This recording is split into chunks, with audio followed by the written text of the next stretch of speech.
आपका Trivedi classes YouTube channel में स्वागत है। एक रीजनिंग विषय के अंतर्गत एक बहुत ही अच्छा सा टॉपिक घन और घनाभ आज हम आपको विस्तार से बताएंगे।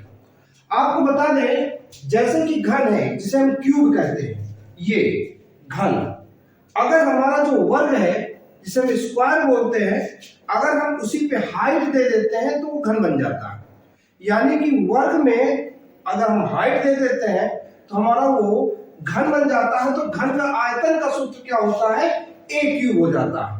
ए क्यूब यानी कि अगर उसकी तीन भुजाएं हैं, तीन अगर है लंबाई, चौड़ाई और ऊंचाई, अगर हम इन तीनों को गुणा कर देंगे तो वो हमारा आयतन बनेगा।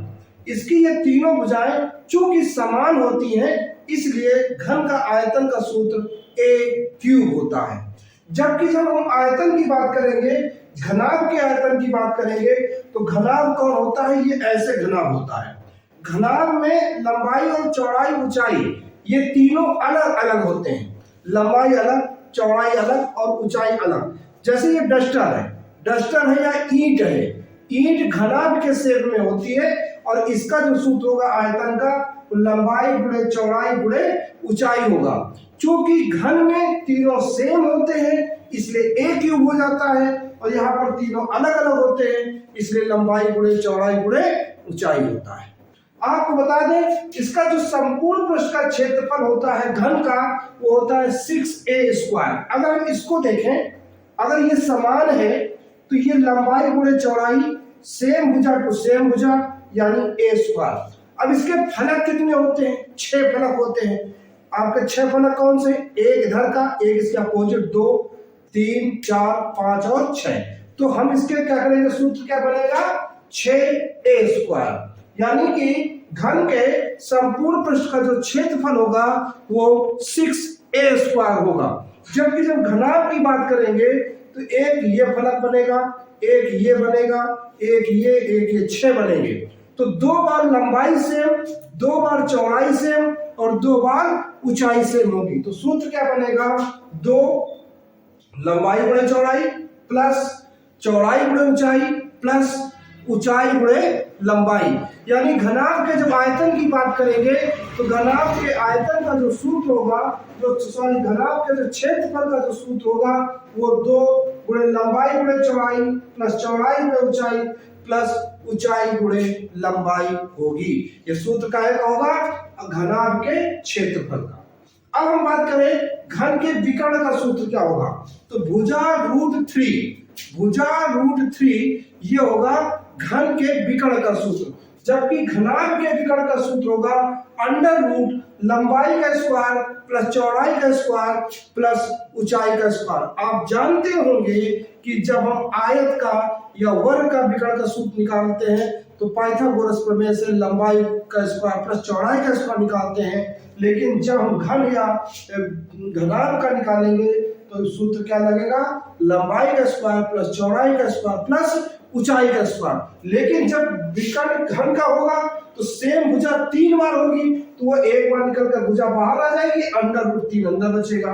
लेकिन जब विकर्ण की बात करेंगे घनाभ के, तो तीनों भुजाएं अलग अलग होंगी, तो रूट के अंदर लंबाई का स्क्वायर प्लस चौड़ाई का स्क्वायर प्लस ऊंचाई का स्क्वायर होगा। मैंने बहुत अच्छे से आपको समझाने की कोशिश कर रहे हैं, अच्छे समझने की कोशिश करें। देखिएगा फलक कितने होते हैं। अगर घन की बात करें, ये घन है और इसमें फलक कितने हैं? माने पृष्ठ, एक इसके अपोजिट 2, एक ये 3, इसके अपोजिट 4, 5 और 6। ऐसे सेम जब हम घनाभ की बात करेंगे, इसमें भी 6 फलक होते हैं। अब अगला क्या है? शीर्ष कितने होते हैं? शीर्ष का मतलब होता है कोने। 1 कोना, 2 कोना, 3, 4 कोने ये और 4 कोने ये, यानी कुल मिलाकर 8 कोने होते हैं घन में, और 8 ही कोने होते हैं यानी शीर्ष होते हैं घनाभ में। तो 8 दोनों में होते हैं। अब हम बात करते हैं कोर कितने होते हैं।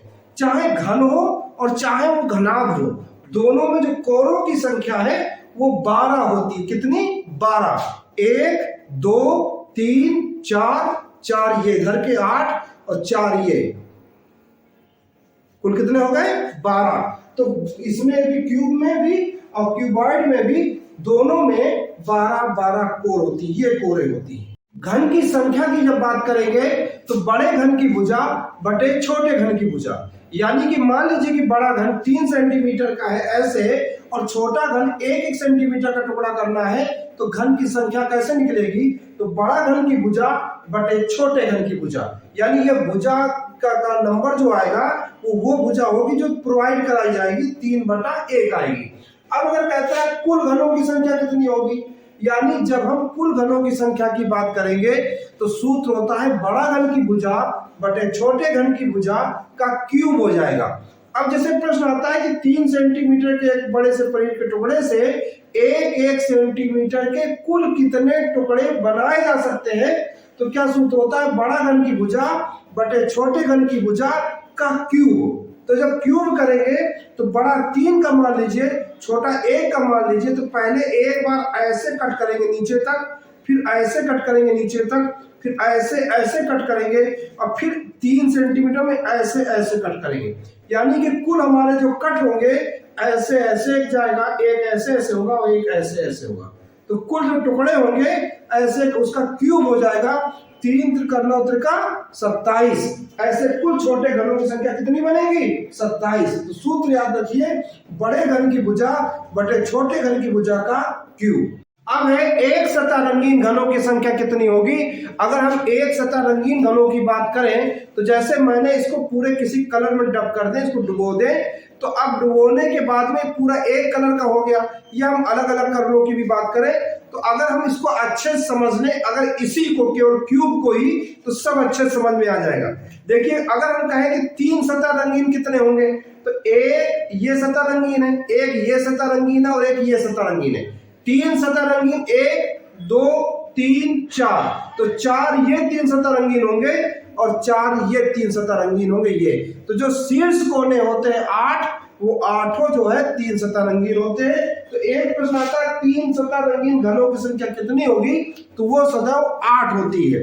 अब हम एक सतह रंगीन की बात करें तो देखिएगा ये वाला जो बीच का है वो एक सतह रंगीन, एक इसमें बीच में, एक इसमें, एक, तो 6 फलक होते हैं और 6 फलक में सब में बीच में एक एक होता है। लेकिन ये एक एक कब होगा, जब वो 3 सेंटीमीटर लंबा ऐसा टुकड़ा होगा, उसके एक एक के टुकड़े काटे जाएंगे। तो एक सूत्र डेवलप होता है एक सतह रंगीन घनों की संख्या बराबर 6 क्या है? फलक। 6n-2 का क्यूब, 6n-2 का क्यूब होता है इसका सूत्र, 6n-2 का क्यूब इसका सूत्र होगा।